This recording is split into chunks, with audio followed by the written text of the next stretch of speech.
ነዳጅ ኤሌክትሪክ ትራንስፖርት ዋጋ ጭማሪና የግብር ጭማሪ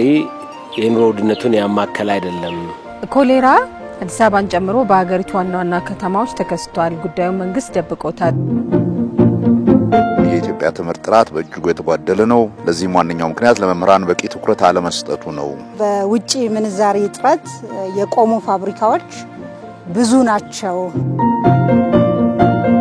የሀገሪቱ እድገት እየተፋጠነ ብዙ ለውጦች እየታዩ ነው ነገር ግን የህዝባችን ኑሮ እያዋጀቀ ነው እውነት ወይስ ሐሰት ይላል